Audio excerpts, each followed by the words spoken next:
नमस्कार दोस्तों, कौटिल्य बलरामपुर के यूट्यूब चैनल पर आप सभी का स्वागत है। और हम लोग क्लास 7th की एनसीईआरटी ख़त्म कर रहे हैं, जिसमें से पहला चैप्टर ख़त्म हो चुका है और ये रहा आज आपका चैप्टर नंबर 2, राजा और उनके राज्य। ये है चैप्टर का नाम।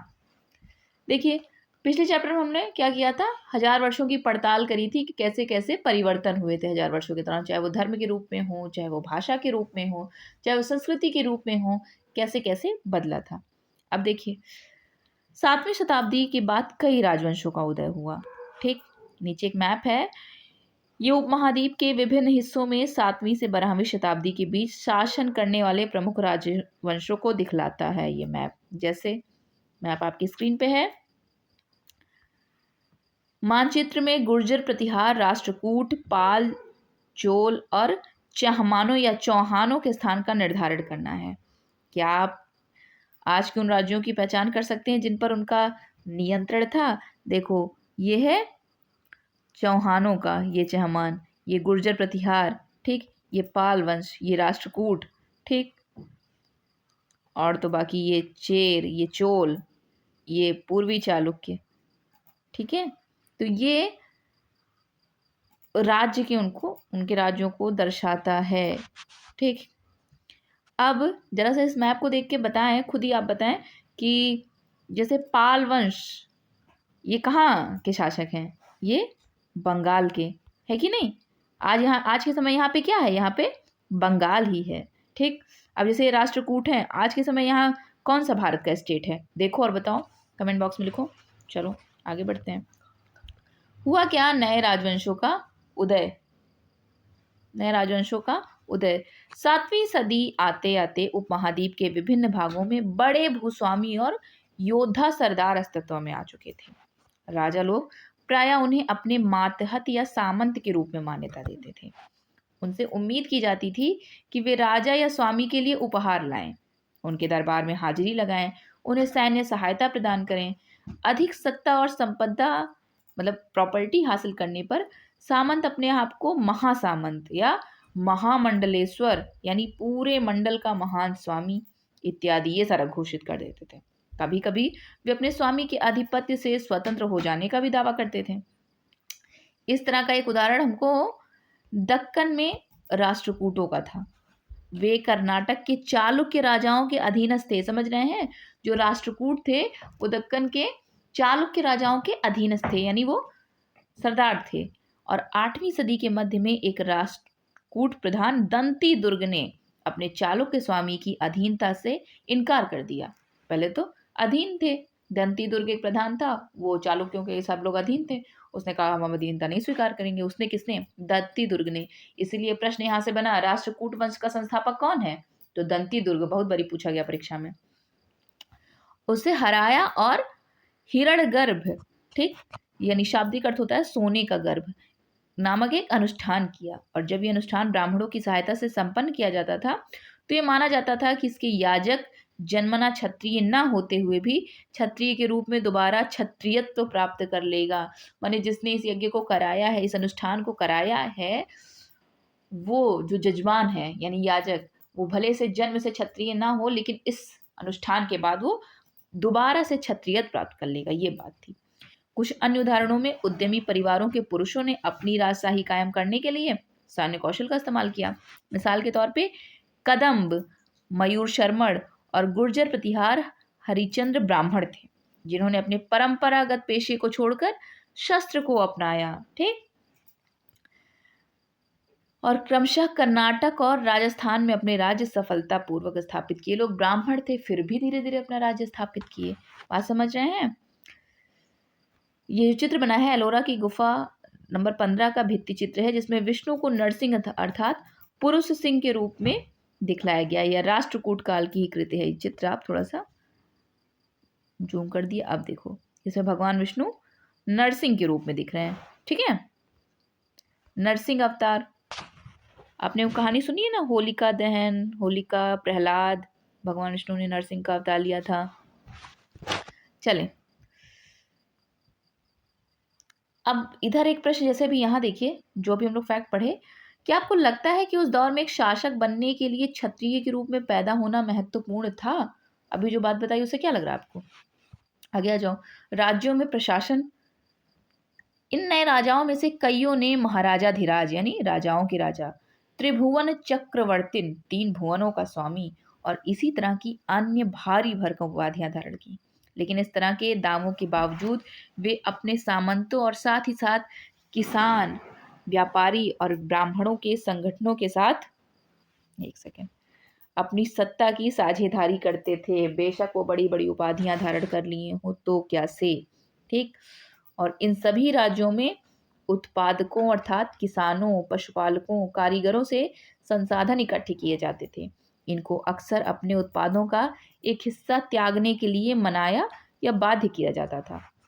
कभी कभी इस हिस्से को लगान मानकर वसूला जाता था, ठीक, कि जो भी आप उत्पादन कर रहे हो उसका एक हिस्सा दीजिए। चाहे तो कभी कभी रिक्वेस्ट की जाती थी, कभी कभी बाउंड किया जाता था कि दो, क्योंकि प्राप्त करने वाला भूस्वामी होने का दावा करता था।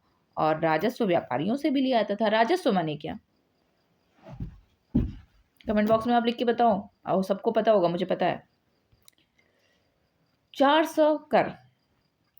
तमिलनाडु में शासन करने वाले 400 कर का मतलब है कि 400 तरीके के कर लिए जाते थे। आज जब आप टैक्स सिस्टम पढ़ते हैं कि वास्तव में टैक्स कितने प्रकार के होते हैं, डायरेक्ट और इनडायरेक्ट, ठीक, डायरेक्ट और इनडायरेक्ट, और फिर उसके अंतर्गत फिर तमाम तरीके का आता है। जैसे एक क्वेश्चन जो आपको कमेंट बॉक्स में उसका उत्तर लिखना है कि जीएसटी किस तरह का कर है, अप्रत्यक्ष कर है या प्रत्यक्ष कर है। एक और प्रश्न, इनकम टैक्स किस तरह का कर है, प्रत्यक्ष कर है या अप्रत्यक्ष, यानी डायरेक्ट या इनडायरेक्ट, ठीक। वो तो आप कमेंट बॉक्स में लिखिएगा। अभी देखो, तमिलनाडु में शासन करने वाले चोल वंश के अभिलेखों में विभिन्न किस्म के करों के लिए 400 से ज्यादा सूचक शब्द मिलते हैं। सबसे अधिक उल्लिखित कर है वेट्टी। वेट्टी क्या था? जो जिसमें पैसा नहीं लिया जाता था, यानी नगद की बजाय जबरन श्रम के रूप में लिया जाता था। माने आप कर कैसे चुकाओगे, चलो जबरदस्ती हमारे यहाँ मेहनत करो, मजदूरी करो, ये था कर लेने का तरीका। यानी जबरन श्रम और कदमाई, ये सारे भू राजस्व थे, ठीक है। मकान पर छाजन, छज्जा पड़ता है ना मकान पे, उसको डालने के लिए कर खजूर या ताड़ के पेड़ पर चढ़ने के लिए सीढ़ी के इस्तेमाल पर लगने वाला कर। जैसे मान लो किसी खजूर का पेड़ देखे ना, खूब बड़ा सा लंबा सा होता है, तो उस पर चढ़ने के लिए आपको सीढ़ी की जरूरत पड़ेगी, क्योंकि उसमें डालियों टहनियाँ नहीं होती कि पकड़ पकड़ के चढ़ जाओ, सीधा ही लंबा सा होता है, तो उस पर चढ़ने के लिए सीढ़ी की आवश्यकता होगी। अब सीढ़ी से चढ़ना तो उस सीढ़ी को देने के लिए भी कर। पारिवारिक संपत्ति का उत्तराधिकार हासिल करने के लिए लगने वाले कर, ये भी, इनका भी उल्लेख मिलता है। सोचो, कमेंट बॉक्स में आप उत्तर बताएं जरा सा, आप अपनी बुद्धि लगा के, क्या इनमें से आज भी कोई टैक्स वसूला जाता है? आपके बगल में खजूर का पेड़ है और बगल वाले से सीढ़ी मांग के लेके आ रहे हो, वो कह रहा है आप कर दो, होता है क्या ऐसा? ये संसाधन राजा की व्यवस्था का वित्तीय आधार बनते थे। ये तो आप जानते हैं कि सरकारों की आय का मुख्य स्रोत क्या होता है, टैक्स ही होता है।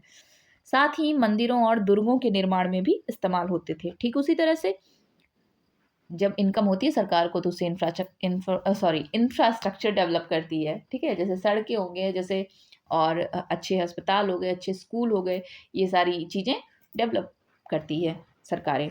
तो ऐसे ही मंदिर और दुर्ग के निर्माण में ये सारा पैसा इस्तेमाल होता था। संसाधन उन युद्धों को लड़ने में भी इस्तेमाल होते थे जिनसे लूट की शक्ल में धन मिलने की तथा जमीन और व्यापारिक मार्गों के प्रयोग की संभावनाएं बनती थी, ठीक। ये जो इधर से कलेक्ट होता था संसाधन, वो युद्ध में भी इस्तेमाल होता था। और किस युद्ध में? जिससे मान लो अगर लूट की शक्ल में, लूट यानी लूट से कुछ पैसा मिल जाए, कुछ धन मिल जाए, जमीन और व्यापारिक मार्गों के प्रयोग की संभावना बन जाए कि यहाँ से हमको जाने दिया जाएगा व्यापार करने के लिए, इसलिए उस समय में पैसा खर्च होता था। राजस्व वसूली के लिए पदाधिकारियों की नियुक्ति सामान्यतः प्रभावशाली परिवारों के बीच से ही की जाती थी और प्रायः वंशानुगत होती थी, यानी बाप के बाद बेटा, बेटे का बेटा, बेटा का बेटा, यही वंशानुगत माने बेटे का बेटा ही। सेना में भी यही होता था और कई बार राजा के निकट संबंधी ही इन ओहदों पर होते थे, यानी आम जनता को मौका नहीं मिलता था। इसीलिए पता है डेमोक्रेसी के लिए बड़ी मार हुई है। डेमोक्रेसी माने हर व्यक्ति को मौका मिलता है। प्रशस्तियां और भूमि अनुदान। प्रशस्तियां माने आप जानते हैं प्रशंसा। प्रशस्तियों में ऐसे ब्यौरे होते हैं जो शब्दशः सत्य नहीं भी हो सकते हैं, ठीक, खुद ही समझ सकते हो कि अगर हमको कोई दरबारी कवि रखा है और अपनी प्रशस्ति लिखवा रहा है तो उसकी प्रशंसा में ज़रूरी तो है नहीं कि वो अच्छा है, लेकिन मुझे प्रशंसा करनी है तो अच्छी-अच्छी करनी पड़ेगी ना, नहीं तो हमको छोड़ेगा, वो मार के खत्म कर देगा राजा। लेकिन ये प्रशस्तियाँ हमें बताती हैं कि शासक खुद को कैसा दर्शाना चाहते थे। मिसाल के लिए शूरवीर, विजयी योद्धा के रूप में। ये विद्वान ब्राह्मणों द्वारा रची गई थी जो अक्सर प्रशासन में मदद करते थे। ठीक। नागभट्ट। कई शासकों ने प्रशस्तियों में अपनी उपलब्धियों का बखान किया है। जैसे पिछले साल, यानी पिछले साल का मतलब है क्लास 6 में आपने क्या देखा है, समुद्रगुप्त की प्रशस्ति, प्रयाग प्रशस्ति के बारे में आपने पढ़ा है। संस्कृत में लिखी गई ग्वालियर मध्य प्रदेश में पाई गई एक प्रशस्ति में प्रतिहार नरेश नागभट्ट के कामों का वर्णन इस प्रकार है। आंध्र सैंधव यानी सिंध, विदर्भ यानी महाराष्ट्र का एक हिस्सा और कलिंग यानी उड़ीसा का एक हिस्सा के राजा उनके आगे तभी धराशायी हो गए जब वे राजकुमार थे। उन्होंने कन्नौज के शासक चक्रयुद्ध को विजित किया। उन्होंने वंग बंगाल का हिस्सा, अनर्थ गुजरात का हिस्सा, मालवा मध्य प्रदेश का हिस्सा, किरात वनवासी, तुरुष्क तुर्क, वत्स और मत्स्य यानी दोनों उत्तर भारत के राजाओं को पराजित किया। ये प्रशस्ति प्रशंसा में लिखा गया है।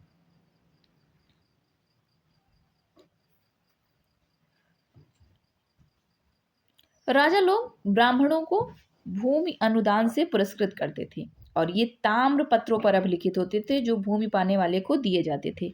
और ये रहा ताम्र पत्र जो आपको दिख रहा होगा स्क्रीन पे साफ साफ। ये थोड़ा संस्कृत और थोड़ा तमिल में लिखा हुआ है, पता नहीं समझ में आप लोगों को आ रहा हो या नहीं। इस ताम्रपत्र में 9वीं सदी में एक शासक के द्वारा भूमि अनुदान का उल्लेख है और जिन कड़ियों से ये पत्र जुड़े हैं उन पर राजसी मोहर लगी है जो ये बतलाने के लिए है कि ये प्रमाणिक दस्तावेज हैं। ये देखो और जूम कर दें, कुछ तमिल में लिखा है, कुछ संस्कृत में लिखा है और ये जो मोहर है ये मतलब जिससे ये जुड़ा हुआ है सारा ताम्रपत्र, इस पे एक राजसी मोहर लगी है जिससे पता चले ये ऑथेंटिक है। ठीक। भूमि के साथ क्या क्या दिया जाता था? यह चोलों के द्वारा दिए गए एक भूमि अनुदान के तमिल भाग का एक अंश है। हमने मिट्टी की मेड़े बनाकर साथ ही कांटेदार झाड़ियां लगाकर भूमि की सीमाओं को चिन्हित कर दिया है। इस भूमि पर ये चीजें हैं: फलदार वृक्ष, पानी, भूमि, बगीचे और फलोद्यान, पेड़, कुएं, खुली जगहें, चारागाह, एक गांव, बॉबी, चबूतरे, नहरें, खाइयाँ, नदियाँ, दलदली जमीन, हौज, अन्नागार, मछलियों के तालाब, मधुमक्खियों के छत्ते और गहरी झीलें। ठीक। जिसे यह भूमि मिलती है वह इससे कर वसूली कर सकता है। वह न्यायाधिकारियों द्वारा जुर्माने के तौर पर लगाए गए कर वसूल सकता है। पान के पत्तों पर लगने वाला कर, बुने हुए कपड़ों पर लगने वाला कर, साथ ही साथ वाहनों पर लगने वाला कर वसूल सकता है। वह पकी ईंटों के बने ऊपरी माले पर बड़े कमरे बनवा सकता है, बड़े और छोटे कुएं खुदवा सकता है, पेड़ और कांटेदार झाड़ियां लगवा सकता है, जरूरी हो तो सिंचाई के लिए नहर बनवा सकता है। उसे यह सुनिश्चित करना चाहिए कि पानी बर्बाद ना हो और तटबंधों का निर्माण हो। अब आप देखिए इस लेख में जितने संभव स्रोतों का उल्लेख है सिंचाई के, उनकी सूची बनाइए और विचार विमर्श कीजिए कि इनका इस्तेमाल कैसे होता रहा होगा। ठीक। 12वीं शताब्दी में एक वृहत संस्कृत काव्य भी रचा गया जिसमें कश्मीर पर शासन करने वाले राजाओं का इतिहास दर्ज है। इसे कल्हड़ नाम के एक रचनाकार द्वारा रचा गया था। कल्हड़ ने अपने वृत्तांत लिखने के लिए शिलालेखों, दस्तावेजों, प्रत्यक्षदर्शियों के वर्णन और पहले के इतिहासों समेत अनेक तरह के स्रोतों का इस्तेमाल किया। प्रशस्तियों के लेखकों से भिन्न वो अक्सर शासकों और उनकी नीतियों के बारे में आलोचनात्मक रुख दिखलाता है। इसलिए 12वीं सदी के लिए ये एक असाधारण ग्रंथ था क्योंकि इसमें प्रशंसा कोई नहीं लिखी है। ये शासक और जो शासक और उनकी नीतियों के बारे में एक तरह से आलोचना किए हुए हैं। ठीक है, इसलिए ये यूनिक ग्रंथ है। त्रिपक्षीय संघर्ष, ये जानो क्या है? आपने गौर किया होगा कि इनमें से प्रत्येक शासक राजवंश का आधार कोई क्षेत्र विशेष था। वे दूसरे क्षेत्रों पर भी नियंत्रण करने का प्रयास करते थे। एक विशेष रूप से वांछनीय क्षेत्र था गंगा घाटी में कन्नौज नगर। ठीक। गुर्जर प्रतिहार, राष्ट्रकूट और पाल वंशों के शासक सदियों तक कन्नौज के ऊपर नियंत्रण को लेकर आपस में लड़ते रहे। चूंकि इस लंबी चली लड़ाई में 3 पक्ष थे, इसलिए इतिहासकारों ने प्रायः इसकी चर्चा त्रिपक्षीय संघर्ष के रूप में की है। यानी प्रश्न आपका क्या बना, त्रिपक्षीय संघर्ष में कौन कौन शामिल था? 3 पक्ष में कन्नौज पे 3 वंश कब्जा करना चाहते थे, गुर्जर प्रतिहार, राष्ट्रकूट और पाल वंश। इन्हीं तीनों के बीच संघर्ष हुआ था, उसी को त्रिपक्षीय संघर्ष कहते हैं। और शासक लोग बड़े बड़े मंदिर का निर्माण करवा कर अपनी सत्ता और संसाधनों का प्रदर्शन करने का प्रयास करते थे। जो जितना बड़ा मंदिर बनवाए, ठीक, इससे जाहिर होता था कि उतना ही उसके पास संसाधन है, उतना ही वो पावरफुल है। और इसीलिए जब वे एक दूसरे के राज्यों पर आक्रमण करते थे तो ऑब्वियस सी बात है, पावर का प्रतीक क्या है? मंदिर। इसलिए निशाना किसका रहता था? मंदिर। यानी मंदिरों को तोड़ना ही आक्रमण का वो निशाना रहता था, ठीक, जो कभी कभी बहुत अधिक संपन्न होते थे। अफगानिस्तान के गजनी का महमूद ऐसा ही एक शासक है। उसने धार्मिक पूर्वाग्रह से प्रेरित हो उपमहाद्वीप पर 17 बार, ठीक, ये भी कई बार पूछ लिया जाता है, 1000 से 1025 ईस्वी के बीच 17 बार हमला किया। उसका निशाना कौन कौन थे? संपन्न मंदिर, जिनमें गुजरात का सोमनाथ मंदिर सबसे प्रसिद्ध आक्रमण है उसका।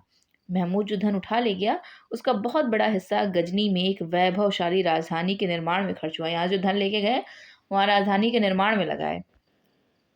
युद्ध करने वाले में दूसरे राजाओं में चहमान भी थे, जो बाद में किस नाम से जाने गए?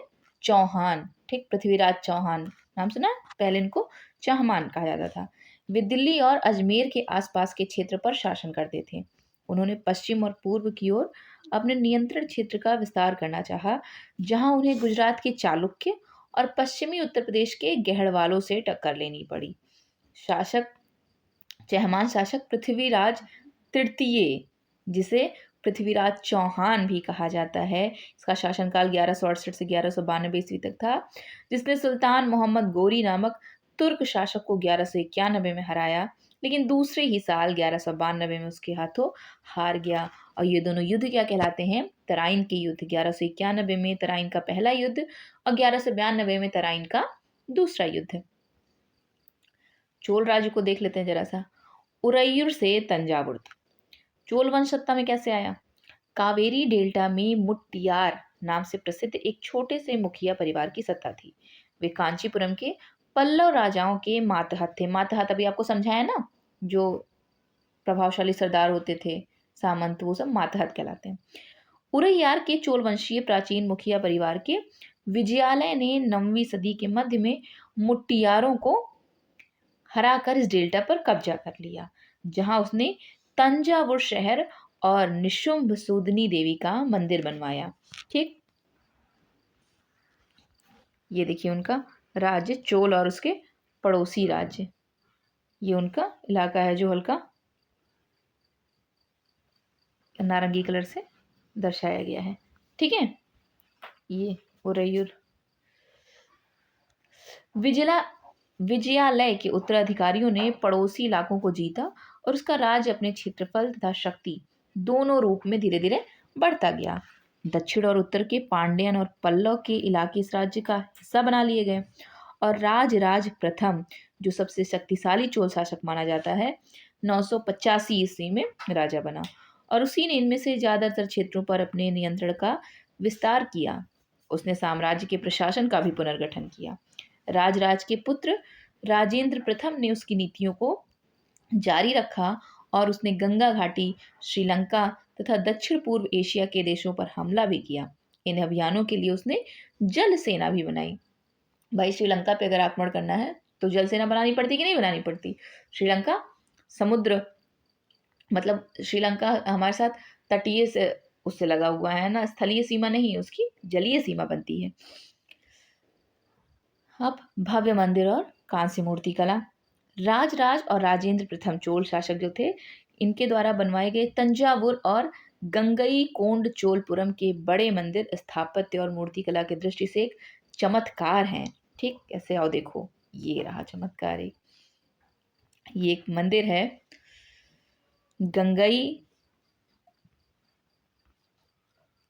गंगई कोंड चोलपुरम का मंदिर, छत जिस तरह से क्रमशः पतली होती गई है उस पर जरा सा गौर करें। और बाहरी दीवारों को सजाने के लिए पत्थर की जो प्रतिमाएं अलंकृत की गई हैं, देखो भाई, पहले तो देखो छत कैसे कैसे, जूम करके अब आपको दिखा रहे हैं, धीरे धीरे पतली होती चली गई हैं। ठीक, और ये जो दीवार पे सजाने के लिए देखो जो प्रतिमाएं बनी हुई हैं, ये ब्लर हो जा रहा है ये इमेज, लेकिन फिर भी कभी जाने का मौका मिला तो देखिएगा। देखिए कितना अद्भुत बना हुआ है, कितना खूबसूरत बना हुआ है। चोल मंदिर अक्सर अपने आसपास विकसित होने वाले बस्तियों के केंद्र बन गए। ये शिल्प उत्पादन के केंद्र थे। ये मंदिर शासकों और अन्य लोगों द्वारा दी गई भूमि से भी संपन्न हो गए थे। इस भूमि की उपज उन सारे विशेषज्ञों का निर्वाह करने में खर्च होती थी जो मंदिर के आसपास रहते और उसके लिए काम करते थे। पुरोहित, मालाकार, बावर्ची, मेहतर, संगीतकार, नर्तक इत्यादि, ये सारे लोग जो मंदिर के आसपास रहते थे और मंदिर के लिए काम भी करते थे। दूसरे शब्दों में मंदिर सिर्फ पूजा आराधना के स्थान नहीं थे, है ना, वे आर्थिक, सामाजिक और सांस्कृतिक जीवन के केंद्र भी थे। ये बात समझिए। इसलिए आज भी ये आप बात समझिए कि मंदिर सिर्फ ये नहीं है कि सिर्फ वहाँ पूजा होती है, वो एक तरह से सेंटर है आर्थिक, सामाजिक और सांस्कृतिक जीवन का। मंदिर के साथ जुड़े हुए शिल्पों में सबसे विशिष्ट था कांस्य से प्रतिमाएं बनाने का काम। आप जरा सोचो, एक मंदिर से भी कितने लोगों को रोजगार मिलता है। सोचिए, लिखिए कमेंट बॉक्स में किसको किसको एक मंदिर बनने से किसको किसको रोजगार मिल सकता है। चोल कांस्य प्रतिमाएं संसार की सबसे उत्कृष्ट कांस्य प्रतिमाओं में गिनी जाती हैं जो चोलों के समय बनाई गई। ज्यादातर प्रतिमाएं तो देवी देवताओं की होती थी, लेकिन कुछ प्रतिमाएं भक्तों की भी बनाई गई हैं। ठीक है, जैसे ये देखिए, एक चोल कांस्य प्रतिमा है, ये पूरी मूर्ति, ये देखिए कितनी खूबसूरती से बना हुआ है। ये कांसे की जो मूर्ति बनी हुई है कितनी खूबसूरती से बना है। मतलब जो वस्त्र धारण किया इस स्त्री ने, है ना, उस वस्त्र पे देखो कितना सुंदर सजावट है। फिर ये चूड़ी, ये देखिए इसकी चूड़ी दिख रही है। ये हाथ में जो अपना वो पहनी है, गहना वहना पहनी है। ठीक, कान में जो ये देखिए बड़ा सा बाली पहनी हुई है, ये सब, ये गले में हार टाइप का पहनी हुई है। कहने का मतलब है कि बहुत खूबसूरती से ये प्रतिमा गढ़ी गई है। और सबसे इंटरेस्टिंग बात ये कांसे की है। ठीक, आगे वाह, चोलों की कई उपलब्धियों में कृषि में हुए नए विकासों के माध्यम से संभव हुई।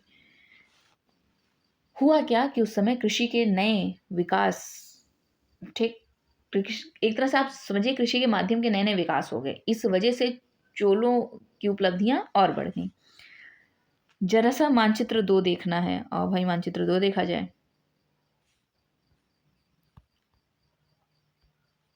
ये रहा आपका मानचित्र 2, और कावेरी नदी के आसपास का इलाका देखना है। ठीक है, देखिए इसमें आप, ये रही आपकी कावेरी नदी, दिख रही है कि नहीं दिख रही है, और इसके आसपास का इलाका देखिए। ठीक, और क्या देखना है, चलो देख लिया।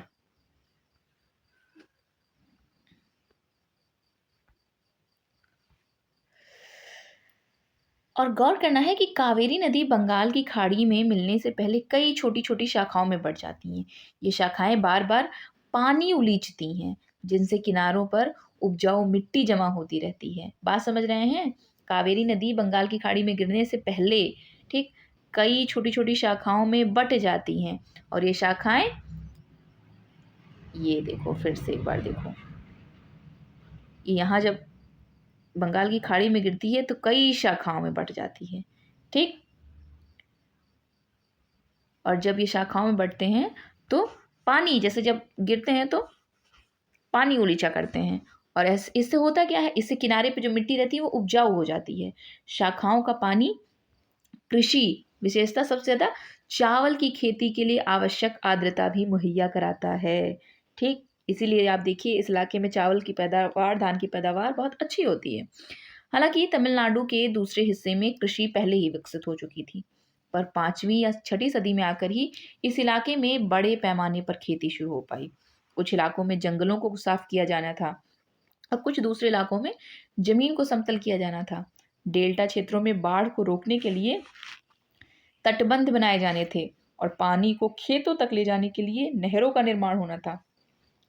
कई क्षेत्रों में एक साल में 2 फसलें उगाई जाती थीं। ठीक, कई जगहों पर फसलों की सिंचाई कृत्रिम रूप से करना जरूरी था। सिंचाई के लिए कई पद्धतियां अपनाई जाती थी। कुछ इलाकों में कुएं खोदे गए, कुछ अन्य जगहों में बारिश के पानी को इकट्ठा करने के लिए विशाल सरोवर बनाए गए। और क्या क्या किया गया, ये देखो, ये 9वीं शताब्दी तमिलनाडु का एक जल द्वार है। हौज से नदी की शाखाओं में पानी के प्रवाह को इसके जरिए नियंत्रित किया जाता था। इस पानी से खेत सींचे जाते थे, खेत सींचने के लिए इस्तेमाल किया जाता था। ठीक, और जल द्वार पारंपरिक रूप से एक लकड़ी या धातु बाधा है जो आमतौर पर पानी के स्तर को नियंत्रित और नदियों और नहरों में दर प्रवाह को संचालित करता है। ये है जल द्वार। ठीक है, यही ये जल द्वार।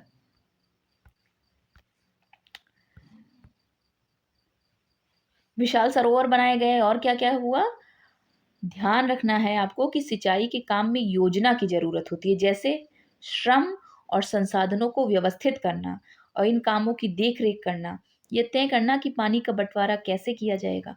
ज्यादातर नए शासकों साथ ही साथ गांव में रहने वाले लोगों ने इन गतिविधियों में सक्रिय रूप से दिलचस्पी दिखाई। अब देखो साम्राज्य का प्रशासन कैसे चलता था। प्रशासन किस प्रकार संगठित था। किसानों की बस्तियां जो क्या कहलाती थी, उर कहलाती थी। ठीक, सिंचित खेती के साथ बहुत ही समृद्ध हो गई थी। इस तरह के गांव के समूह को नाडु कहा जाता था। ग्राम परिषद और नाडु न्याय करने और कर वसूलने जैसे कई प्रशासकीय कार्य करते थे। धनी किसानों को केंद्रीय चोल सरकार की देखरेख में नाडु के कामकाज में अच्छा खासा नियंत्रण हासिल था। उनमें से कई धनी भूमि स्वामियों को चोल राजाओं ने सम्मान के रूप में मुवेंद वेलन, 3 राजाओं को अपनी सेवाएं प्रदान करने वाला वेलन या किसान। ठीक, मुवेंद वेलन किसान, वो किसान जो 3 राजाओं को अपनी सेवाएं प्रदान किया गया है, ये सम्मान के रूप में दिया जाता था। अरैयार प्रधान, ये सारी उपाधि मिलती थी। ठीक, ये जो धनी भूमि स्वामी हुआ करते थे और उन्हें केंद्र में महत्वपूर्ण राजकीय पद सौंपे गए। भूमि के प्रकार, चोल अभिलेखों में भूमि की विभिन्न कोटियों का उल्लेख मिलता है। जैसे देखो, भूमि का क्या क्या नाम होता था। विल्लान वगाई, ये किसी गैर ब्राह्मण किसान स्वामी की भूमि होती थी। ब्रह्मदे, ब्राह्मणों को जो उपहार में दी गई भूमि होती थी। शाला भोग, किसी विद्यालय के रखरखाव के लिए जो भूमि होती थी। देवदान या तिरुनमट्टकन्नी, मंदिर को उपहार में जो दी गई भूमि होती थी। और पल्लीचद्दम, ये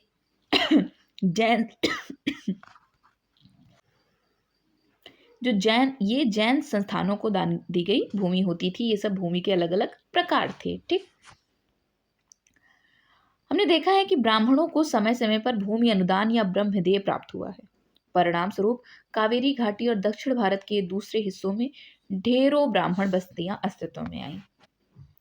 प्रत्येक ब्रह्मदेय की देखरेख प्रमुख ब्राह्मण भूस्वामियों की एक सभा द्वारा की जाती थी। ये सभाएं बहुत कुशलता पूर्वक काम करती थीं। इनके निर्णय शिलालेखों में प्रायः मंदिरों की पत्थर की दीवारों पर ब्यौरेवार दर्ज किए जाते थे। ठीक, जो निर्णय लेते थे प्रमुख ब्राह्मण भूस्वामी, ये शिलालेख पे सारे दर्ज किए जाते थे। नगरम के नाम से ज्ञात व्यापारियों के संघ भी अक्सर शहरों में प्रशासनिक कार्य संपादित करते थे। एडमिनिस्ट्रेशन देखते थे, उनको नगरम कहा जाता था। तमिलनाडु के चिंगटपुल जिले के उत्तर मेरूर से प्राप्त अभिलेखों में इस बात का सविस्तार वर्णन है कि ब्राह्मणों की सभा का संगठन कैसा था। सिंचाई के कामकाज, बाग बगीचों, मंदिरों इत्यादि की देखरेख के लिए सभा में विभिन्न समितियां होती थीं। इनमें सदस्यता के लिए जो लोग योग्य होते थे उनके नाम तालपत्र के छोटे टिकटों पर लिखे जाते थे और मिट्टी के बर्तन में रख दिए जाते थे। और किसी छोटे लड़के को हर समिति के लिए एक के बाद एक टिकट निकालने के लिए कहा जाता था। ये जैसा कुछ कुछ लॉटरी सिस्टम नहीं होता है वैसे, कि जो लोग भी सदस्यता के लिए योग्य होते थे उनका सबका नाम लिखा जाता था। ठीक। और तालपत्र के छोटे छोटे टिकट पे, जैसे आप पर्ची वाला सिस्टम खेलते नहीं है बड़े से, उसमें बाउल में पर्ची डाल देते हैं, फिर पर्ची ऐसे छिटकार के उठाते हैं, कुछ कुछ वैसा ही है। और किसी छोटे लड़के को हर समिति के लिए एक के बाद एक टिकट निकालने के लिए कहा जाता था। किसी छोटे बच्चे कहा जाता था कि टिकट निकालिए। ठीक। वही वाला पूरा सिस्टम था। ऐसे ही इसी तरह से ब्राह्मण सभा का संगठन होता था। अब अभिलेख और लिखित सामग्री। उत्तर मेरूर अभिलेख के अनुसार सभा की सदस्यता, देखो सभा की सदस्यता, ये सब अभिलेख मिला है। सभा की सदस्यता के लिए इच्छुक लोगों को एक ऐसी भूमि का स्वामी होना चाहिए जहां से भू राजस्व वसूला जाता है। ये सब एलिजिबिलिटी लिखी हुई है। ठीक है।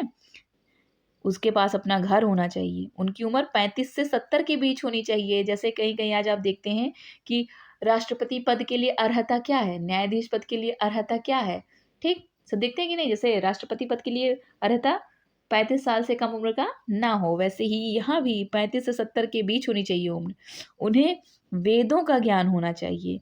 उन्हें प्रशासनिक मामलों की अच्छी जानकारी होनी चाहिए और ईमानदार होना चाहिए। यदि कोई पिछले 3 सालों में किसी समिति का सदस्य रहा है तो वह किसी और समिति का सदस्य नहीं बन जाता है। ये ठीक उसी तरह से हो गया कि अमेरिका का अगर कोई 2 बार प्रेसिडेंट रह चुका है तो तीसरी बार नहीं बन सकता है। ये भी सारे नियम देखिए, कुछ कुछ नियम जैसे आपको लगेंगे कि हमारे संविधान जैसे ही हैं। जिसने अपने संबंधियों के खाते जमा नहीं कराए हैं वो चुनाव नहीं लड़ सकता। ठीक। और क्या लिखा हुआ है, अभिलेखों में राजाओं और शक्ति संपन्न पुरुषों के बारे में तो जानकारी मिलती है, लेकिन ये जानना खासा मुश्किल है कि साधारण मर्दों और औरतों का जीवन इन राज्यों में कैसा था। जानते हैं जितने भी अभिलेख मिले उससे राजाओं के बारे में पता चल रहा है, आम जनता कैसी है, आम आदमी ही कैसा है, आम औरतें कैसे हैं, इसके बारे में जानकारी नहीं मिल रही है। 12वीं शताब्दी की तमिल कृति पेरिया पूर्णम से एक उद्धरण है और पढ़ते हैं। अडनूर की सरहदों पर फूस की पुरानी छाजनों वाली छोटी छोटी झोपड़ियों से अंटा पड़ा पुलाया, एक ऐसा समूह जिसे ब्राह्मण और बिल्लाल प्रतिष्ठित समाज के बाहर मानते थे। ठीक है। मतलब अछूत टाइप के थे, कुछ कुछ ऐसा। लोगों का एक छोटा सा पुरवा था जिसमें ओछे किस्म के पेशों में लगे खेतीहर मजदूर रहते थे। चमड़े की पट्टियों से घिरे हुए झोपड़ियों के अहाते में छोटे मुर्गे मुर्गियों झुंड में घूमा करते थे। गहरे रंग के बच्चे जो काले लोहे के कंगन पहने हुए थे छोटे पिल्लों को उठाए उछलते चल रहे थे। मारदू पेड़ों की छाया में एक मजदूरनी ने अपने बच्चे को चमड़े की एक चादर पर सुला दिया।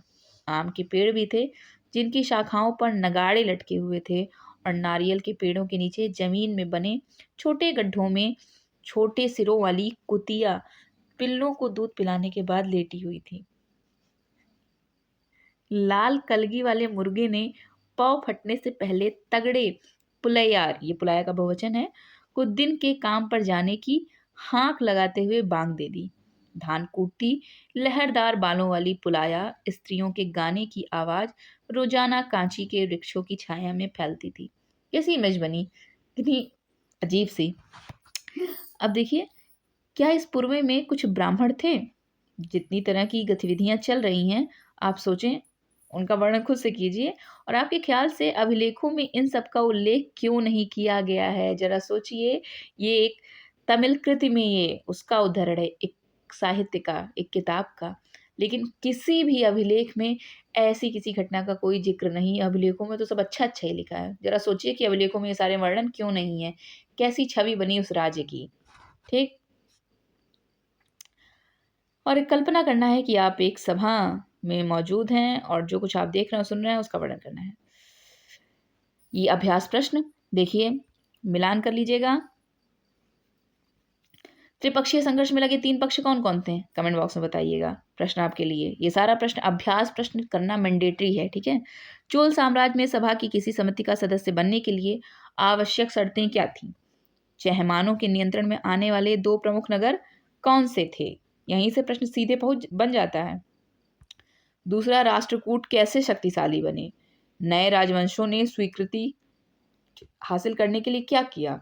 तमिल क्षेत्रों में किस तरह की सिंचाई व्यवस्था का विकास, और चोल मंदिरों के साथ कौन कौन सी गतिविधियां जुड़ी हुई थीं? और क्या, जिस तरह के, इस क्वेश्चन को आप जरूर करिएगा कि जिस तरह के पंचायती चुनाव हम आज देखते हैं उनमें उत्तर मेरूर के चुनाव किस तरह से अलग थे। क्वेश्चन तो सारा करना है, ये थोड़ा सा इंपॉर्टेंट था। और इस अध्याय में दिखलाए गए मंदिरों के अपने आसपास के छोटे बच्चे करेंगे, किसी मौजूदा मंदिर की तुलना करें और जो समानताएं या अंतर देखें उन्हें खुद से सोचिए, कहीं लिखिए। ऐसे ही लिखते लिखते धीरे धीरे आंसर राइटिंग अच्छी होगी और आज के समय में वसूले जाने वाले करों के बारे में और जानकारी हासिल करें। क्या ये नकद के रूप में है, वस्तु के रूप में है, या श्रम सेवाओं के रूप में? ये भी इम्पॉर्टेंट है। आप जब टैक्स सिस्टम देखें तो आज जो कर वसूले जाते हैं वो किस रूप में है, ये भी आपको बताना है। और आज का ये चैप्टर होता है यहीं समाप्त। नेक्स्ट चैप्टर में फिर से मिलते हैं हम लोग। चैनल पे नए हैं तो सब्सक्राइब जरूर कर लें और वीडियो को लाइक भी कर लें, बाकी अपने दोस्तों को शेयर भी करें। Thank you so much.